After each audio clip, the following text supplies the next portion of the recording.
Hello friends, a very warm welcome to Bodhisattva PCS. Today under current affairs section we are going to discuss about Samaveshi Circular Arthvyavastha. That means inclusive circular economy, which is very important for 68 BPSC men's examination as well as 69 BPSC pre and men's examination. Watch this video from beginning to the last. देखिए पूरे circular अर्थव्यवस्था को that means समावेशी circular अर्थव्यवस्था को हम विभिन्न शीर्षक के अंतर्गत बांट के पढ़ेंगे। सबसे पहले देखेंगे कि आखिर ये चर्चा में क्यों है, क्यों इसे हम पढ़ने जा रहे हैं और क्यों मैं कह रहा हूँ कि ये 68 बीपीएससी मेंस के लिए काफ़ी इंपॉर्टेंट है। इसके साथ साथ देखेंगे कि सर्कुलर अर्थव्यवस्था आखिर में होता क्या है। उसके बाद भारत में इसकी स्थिति, बिहार में इसकी स्थिति और UNDP that means United Nation Development Programme India और समावेशी सर्कुलर अर्थव्यवस्था को लेके क्या क्या चीज़ें आगे बढ़ रही हैं, करंट अफेयर्स में क्या डेवलपमेंट हुआ है, इन सारे शीर्षक के अंतर्गत इस पूरे टॉपिक को बांट के पढ़ेंगे। काफ़ी इंपॉर्टेंट है। चलिए शुरू करते हैं। शुरू करने से पहले आपसे रिक्वेस्ट है, if you are new at my channel then subscribe the channel and hit the bell icon for all the notification. देखिए चर्चा में क्यों है, क्यों हम circular economy, inclusive circular economy के बारे में पढ़ने जा रहे हैं। 23 जनवरी 2023 को यूनाइटेड नेशन डेवलपमेंट प्रोग्राम ने इंडिया ने समावेशी सर्कुलर अर्थव्यवस्था के परिचालन के लिए एक अभियान शुरू किया है। देखिए यहाँ पे इंक्लूसिव सर्कुलर इकोनॉमी का मतलब ये हुआ है कि जो सर्कुलर इकोनॉमी का कॉन्सेप्ट है, जो क्रियाकलाप है, वो पैन लेवल इंडिया पे फैले और उसका लाभ सोसाइटी के हर एक हिस्से को मिले, अर्थव्यवस्था को मिले। तो ये सारी चीज़ें यूएनडीपी इंडिया के तहत शुरू की गई हैं 23 जनवरी 2023 को सर्कुलर इकोनॉमी को और इंक्लूसिव बनाने को लेके। तो इसके बारे में एक्स्ट्रा जानने से पहले हम देख लेते हैं कि सर्कुलर इकोनॉमी होता क्या है। काफ़ी इंपॉर्टेंट है। और circular economy intense market that gives incentives to reusing products rather than scrapping them and then extracting new resources. Circular economy का मतलब क्या हुआ? सर्कुलर इकोनॉमी का मतलब ये हुआ, इन शॉर्ट मैं आपको समझाना चाहूँगा कि मान लीजिए ये पेन मैं यूज कर रहा हूँ और यूज करने के बाद इसकी बैटरी वगैरह खत्म हो गई या निब वगैरह टूट गया, तो मैं इसे फेंक दिया, फेंक के इसको स्क्रैप में बेच दिया, कबाड़ा में बेच दिया और वो जाके मतलब थोड़ा बहुत इसका यूज हुआ, फिर उसके बाद ये कबाड़ में सड़ गया, वो हो गया। मतलब इसमें जो रिसोर्सेज लगे हुए हैं कुछ हद तक यदि इसको रिसाइकिल किया जाए, इसका रीयूज कर सकते हैं, रिसाइकिल करके इसका रीयूज कर सकते हैं। तो इन शॉर्ट यदि मैं आपको समझाना चाहूँ स्टैंडर्ड वर्ड्स में, तो सर्कुलर इकोनॉमी का अर्थ है ऐसे बाजार से इसका अर्थ है जो उपयोग किए गए उत्पादों को स्क्रैप करने और फिर से नए संसाधनों के उपयोग के जगह पर उपयोग किए गए वस्तुओं की ही रिसाइकिल करके उसको पुनर्योजित करके फिर से उपयोग योग्य बना दे, तो उसी को बोलते हैं सर्कुलर इकोनॉमी। अब इसमें एक चीज आप देखोगे कि जो एक ही संसाधन से, मान लीजिए जो भी इसमें यूज हुआ है, कुछ प्लास्टिक यूज हुआ है, बैटरी यूज हुआ है और कुछ सिलिकॉन यूज हुआ है, मतलब बहुत सारी चीज़ें इसमें यूज हुआ है, ठीक है। और इन यूज हुए चीज़ों को यदि फिर से रिसाइकिल करके फिर से हम कुछ ऐसा मटेरियल बना दें या इसका कोई मतलब इसको मतलब मटेरियल के रिसोर्सेज के रूप में यूज करें जिससे कोई अन्य मटेरियल तैयार हो सकता है, तो ये है सर्कुलर इकोनॉमी, बजाय इसको फेंक देने के, स्क्रैप में फेंक देने के कि वैसे ही सड़े और गले, ठीक है। तो इससे दो चीजें का आप लाभ देख रहे हो। पहले तो मतलब जो इन्वायरमेंट में पॉल्यूशन फैलेगा इसके वजह से, जो इसे स्क्रैप के रूप में हम फेंक देते हैं यूं ही या डंप कर देते हैं कूड़ा घरों में या कूड़ादानों में, तो इससे जो पॉल्यूशन फैलेगा एक तो उससे बच सकते हैं और उसके साथ साथ एक संसाधन का मल्टीपल यूज कर सकते हैं, मल्टीपल टाइम यूज कर सकते हैं। तो इससे क्या होगा, हमारा जो रिसोर्सेज है, हमारा जो नेचुरल लिमिटेड रिसोर्सेज है, उसका हम मैक्सिमम दोहन भी कर सकते हैं और साथ में इन्वायरमेंट को पॉल्यूटेड होने से बचा सकते हैं। माय डियर फ्रेंड, ओवरऑल सारी कॉन्सेप्ट मैंने समझा दिया बहुत ही सिंप्लीफाइड मैनर में, आप समझ गए होंगे। देखिए ये यहाँ पे मैंने विकिपीडिया से स्रोत जो है इस फिगर का विकिपीडिया है, मैंने यहाँ से एक उठाया। इसमें क्या है कि मान लीजिए आप कोई भी प्रोडक्ट यूज करते हैं, यूज करने के बाद क्या कर देते हैं, उसका डिस्पोजल कर देते हैं। डिस्पोजल के बाद इसको फिर से रीयूज करना, फिर से रीमैन्युफैक्चरिंग और रिफर्बिशिंग करके इसका यूज के तरीके मतलब उपयोग योग्य बना देना, इसके साथ साथ इसका रिसाइकलिंग करके फिर से इसे उपयोग योग्य बना देना या इसे कोई और मटेरियल तैयार करना, यही है चक्रीय अर्थव्यवस्था का कॉन्सेप्ट, ठीक है। अब देख लेते हैं कि भारत में जो सर्कुलर इकोनॉमी है उसका क्या स्टेटस है। तो सर्कुलर इकोनॉमी का मतलब आपने समझ लिया कि संसाधन का मैक्सिमम दोहन करने के लिए और पर्यावरण को प्रदूषण से बचाने के लिए जो चीज़ें उपयोग हो सकती हैं, उपयोग हो जाती हैं, उनका स्क्रैप के रूप में ना यूज करके उसको फिर से रिसाइकिल करके फिर से नए तरीके से उसे तैयार वैयार करके हम मार्केट में फिर से रीयूजेबल बना देते हैं। तो ये सर्कुलर इकोनॉमी का कॉन्सेप्ट है और इसमें दो चीज़ें शामिल हैं। संसाधन का इसमें मैक्सिमम दोहन भी हो सकता है और साथ में जो पर्यावरण पॉल्यूशन होगा एज ए स्क्रैप, यदि इसे फेंक दें कूड़े कबाड़े में और ये सड़ेगा गलेगा, इससे जो गैसेज जनरेट होंगी, उससे पर्यावरण यदि प्रदूषण होता है तो उससे भी बहुत हद तक बचा जा सकता है। यहां तक आपने चीजें समझ लिया। अब देखिए आप मतलब भारत जो है विशाल इकोनॉमी है, यहाँ की जनसंख्या मतलब चाइना को भी सरपास करने वाली है आने वाले कुछ सालों में। तो ऑब्वियस यहाँ पे जो और विकसित अर्थव्यवस्था है, यहाँ पे सब लोग जो है बहुत ज़्यादा सामान खरीदते हैं और जिसका 1 टाइम 2 टाइम यूज होता है और फिर से उसे स्क्रैप में बेच देते हैं। कहने का मतलब हमारी जो जनसंख्या है, जो कमा रही जनसंख्या है, जो जिसका इनकम बढ़ रहा है, तो वो बहुत सारी चीज़ें खरीदती हैं डेली यूजेज के तौर में और उन चीज़ों का उपयोग 1-2 बार होता है और उसके बाद वो कूड़ेदान में चले जाते हैं। तो वैसे चीज़ों को एज ए स्क्रैप ना यूज करके, दैट मीन्स यदि कबाड़ के रूप में ना यूज करके उसको रिसाइकिल किया जाए और उसको फिर से उसको रीयूजेबल बनाया जाए तो इससे बहुत ज़्यादा फायदा होगा। अब इसका आंकड़ा, इसका इंपॉर्टेंस क्या है, हम आंकड़ों के थ्रू जांच लेंगे।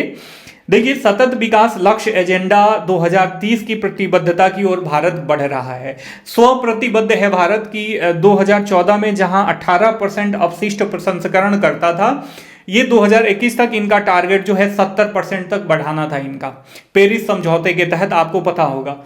इसके साथ साथ जलवायु परिवर्तन, जहां भारत जो है एक विकासशील जनसंख्या है, कहीं ना कहीं इसके जनसंख्या को पोषित करने, सबको रोजगार देने में बहुत ज़्यादा संसाधन की आवश्यकता पड़ सकती है।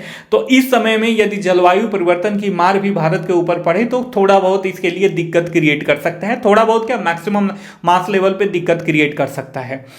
तो ऐसे में अपशिष्ट प्रबंधन और संसाधन संरक्षण जो है बहुत महत्वपूर्ण मुद्दा हो जाता है भारत के लिए और हमारे लिए भी एज आम नागरिक। तो इसीलिए सर्कुलर अर्थव्यवस्था को ज़्यादा इंक्लूसिव बनाने पर ध्यान देने की आवश्यकता है।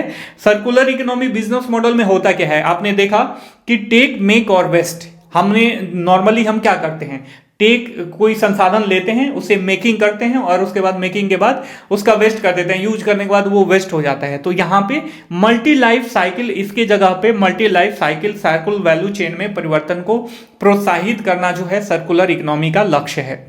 भारत जो है वर्तमान में लगभग 377 मिलियन नागरिक जो है भारत के शहरी क्षेत्रों में रहते हैं, जो सालाना 55 मिलियन टन नगरपालिका ठोस अपशिष्ट प्रोड्यूस करते हैं, उत्पादन करते हैं। ठीक है, और ये 2031 तक ये 125 मिलियन टन तक पहुंचने का इसका अनुमान है।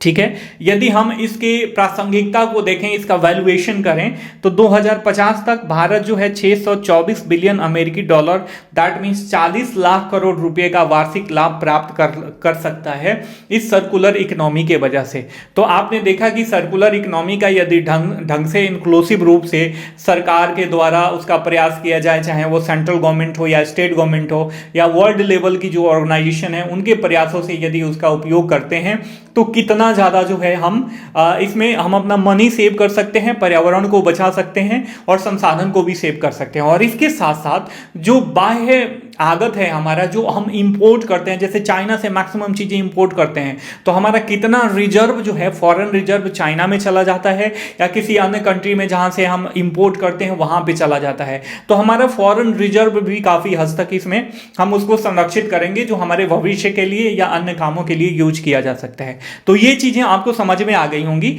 अब बिहार की मतलब बिहार का स्टेटस देख लेते हैं। बिहार भी तेजी से बढ़ रहा है। 2015-16 से बात करें तो 2023-24 के बीच इसकी औसतन ग्रोथ रेट 10.43% रही है, मतलब लगभग 10.5% के हिसाब से इसका औसत ग्रोथ रहा है 2015-16 से 2022-23 के बीच। देश की जीडीपी में बिहार का योगदान जो है 2022-23 के आंकड़ों के अनुसार 7.57 लाख करोड़ यानी 97.39 बिलियन डॉलर अनुमानित है। ये यदि देश की अर्थव्यवस्था में बात करें तो ये 14वें स्थान पे आता है, 14वां सबसे बड़ा योगदान प्रोवाइड करता है इंडियन इकोनॉमी में, जो बीते 10 वर्षों में अर्थव्यवस्था का आकार 3 गुना होने के आकार में, मतलब जो बिहार की अर्थव्यवस्था है वो पिछले 10 वर्षों में 3 गुना बढ़ गई है। अब देखिए, आप देख रहे होंगे कि भले ही मतलब कई सारे मामलों में पिछड़ा हुआ है, लेकिन यहाँ की जनसंख्या जो रेमिटांसेज यहाँ पे आते हैं, यहाँ के जीडीपी में रेमिटांस का योगदान 35% है as per world bank latest survey. World bank का कहना है कि जो बिहार में पैसा आता है ना बाहर से, वो सबसे ज़्यादा मतलब बिहार में जो इनकम होता है वो सबसे ज़्यादा रेमिटांसेस से होता है, जिसका जीएसडीपी में योगदान 35% है।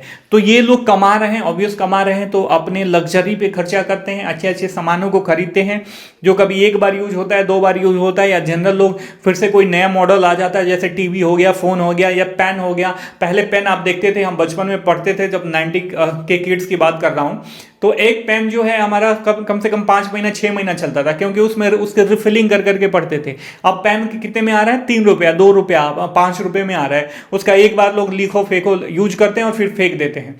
तो वो यदि उस सारे स्क्रैप का यदि हम ढंग से यूटिलाइजेशन नहीं करें, वेस्ट मैनेजमेंट नहीं करें, तो वो कहीं ना कहीं पर्यावरण के लिए काफ़ी घातक होगा, और साथ साथ में जो इसमें संसाधन लगा हुआ है, एक ही बार के यूज करने के बाद सब खत्म हो जाएगा। तो बात कर लेते हैं बिहार के बारे में। तो बिहार जो है 2500 टन पर डे के हिसाब से ठोस कचरा उत्पादित करता है, जो लगभग 10 लाख टीपीडी मतलब प्रति वर्ष है। पटना में इसका खुद का योगदान, पटना खुद में योगदान करता है, ये 10 लाख टन जो उत्पादन होता है कचरा, उसमें 42%, भागलपुर 12%, मुजफ्फरपुर का 10% का योगदान है। और इन सारे कचरों में 50% कचरों का ही औपचारिक रूप से, डैट मीन्स ऑर्गेनाइज्ड रूप से इसका प्रसंस्करण होता है, उसको इकट्ठा किया जाता है, ठीक है, लेकिन 50% यूं ही वेस्ट हो जाता है। तो ये केवल जो वेस्ट है ना, इससे वेस्ट से हम केवल मतलब इसको सर्कुलर इकोनॉमी के तरीके के ये ना देखेंगे कुछ उससे नया सामान बना दे। पिछली कक्षा में हमने बताया था कि जो वेस्ट होता है उससे एनर्जी भी प्रोड्यूस होती है। जो गीला कचरा होता है उससे बायोगैस जनरेट हो सकता है, या सूखे कचरे से हम तेल बना सकते हैं, बहुत सारी चीज़ें बना सकते हैं जो कहीं ना कहीं एनर्जी के रूप में यूज हो सकता है। तो ये सारी चीज़ें वेस्ट का इतना इंपॉर्टेंस है, तो इसीलिए इसको सर्कुलर इकोनॉमी में डालने की बात करी जा रही है। 2030 तक ऐसा अनुमान है कि नगरपालिका सॉलिड वेस्ट जो है 1537 टीपीडी से बढ़कर 1537 टीपीडी तक बढ़ सकता है, जो कि अभी 680 टीपीडी का इसका वर्तमान का स्तर है। TPD stand for ton per day, ठीक है, इसको ध्यान में रखना। नीचे आप कमेंट करके बताओ कि बिहार की अर्थव्यवस्था में अभी जो है वर्तमान में औद्योगिक क्षेत्र का कितना योगदान है। और ये सारे जो कचरा उत्पन्न होता है, जो वेस्ट उत्पन्न होता है, चाहे वो सॉलिड हो या गीला हो, इसका अरबों खरबों में वैल्यूएशन होता है। तो ये सारी चीज़ें बिहार जैसे स्टेट के लिए भी बहुत ज़्यादा जरूरी है। यदि इसको ऑर्गेनाइज रूप से मशीनीकरण करके ये सारे अपशिष्ट का प्रबंधन किया जाए, ढंग से इसको रिसाइकिल किया जाए, जो रिसाइकिल योग्य हैं और जो ऐसे हैं जिसे एनर्जी बायोगैस वगैरह उत्पन्न किया जा सकता है, उसको उसमें इनपुट करा जाए, तो कहीं ना कहीं संसाधन का मैक्सिमम हम दोहन कर सकेंगे। जो हम संसाधन एक्सट्रैक्ट कर रहे हैं प्रकृति से, उसका मैक्सिमम हम यूटिलाइजेशन कर सकेंगे और प्रकृति को भी सेव कर सकेंगे, साथ साथ पॉल्यूशन को भी हम कंट्रोल कर सकते हैं। और इसके साथ साथ इसमें बहुत सारे मशीनरीकरण का उपयोग हो सकता है, बहुत सारे इसमें लोगों को रोजगार मिल सकता है यदि सॉलिड वेस्ट मैनेजमेंट में वो लोग काम करते हैं। तो ये सारी चीज़ें इसको यदि इंक्लूसिव रूप से बढ़ाया जाए तो ये इकोनॉमी के लिए, चाहे वो भारत हो या बिहार हो या भारत के कोई अन्य राज्य हो, सबके लिए काफ़ी ज़्यादा इंपॉर्टेंट साबित होने वाला है। यूएनडीपी भारत और समावेशी सर्कुलर अर्थव्यवस्था की बात करें, जैसा मैंने बताया कि यूएनडीपी के द्वारा स्थिरता को बढ़ावा देने की अपनी पहल के रूप के एक भाग के रूप में सर्कुलर अर्थव्यवस्था को चलाने के लिए एक अभियान शुरू किया गया है। और ये अभियान जो है प्लास्टिक अपशिष्ट प्रबंधन कार्यक्रम, plastic waste management programme UNDP के प्रमुख प्रोग्राम के तहत चल रहा है। इसमें क्या है, स्रोत पर कचरे के पृथक्करण को बढ़ावा देकर प्लास्टिक कचरे का आरंभ से अंत तक प्रबंधन करने की बात करी जा रही है। और इसमें जो हिंदुस्तान यूनिलीवर लिमिटेड है, HUL, इसके साथ साझेदारी की है। और अर्बन इससे क्या होगा, जब ये सारी चीज़ें होंगी तो जो अर्बन लोकल बॉडीज होंगे उनके क्षमता में ये लोग वृद्धि करेंगे कि ये जो है सॉलिड वेस्ट का मैनेजमेंट करे, स्पेशली यदि प्लास्टिक की बात कर रहे हैं तो उसका उपयोग करे, उसका पुनर्संयोजन करके उसको रीयूजेबल बनाए और जो इन्वायरमेंट है उसको पॉल्यूटेड होने से बचाए। और उसका जो लाभ होगा, जो संसाधन का हम मैक्सिमम यूटिलाइजेशन करेंगे, उसका जो इकोनॉमी का लाभ होगा, तो उससे ओवरऑल ओवरऑल सबका समेकित विकास होगा, क्योंकि जब इंक्लूसिव सर्कुलर अर्थव्यवस्था पूर्ण रूप से काम करने लगेगी तो इसका प्रभाव भी इंक्लूसिव रूप पे सब पे पड़ेगा। तो आई होप कि ये टॉपिक काफ़ी सिंपल था, मैंने आपको काफ़ी सिंपलिस्टिक वे में समझा दिया। जो भी मैं कन्वे करना चाहता था आप तक आसानी से पहुंच गया। हम मिलते हैं अगली कक्षा में, तब तक के लिए साइनिंग ऑफ, टेक केयर, जय हिंद, जय भारत।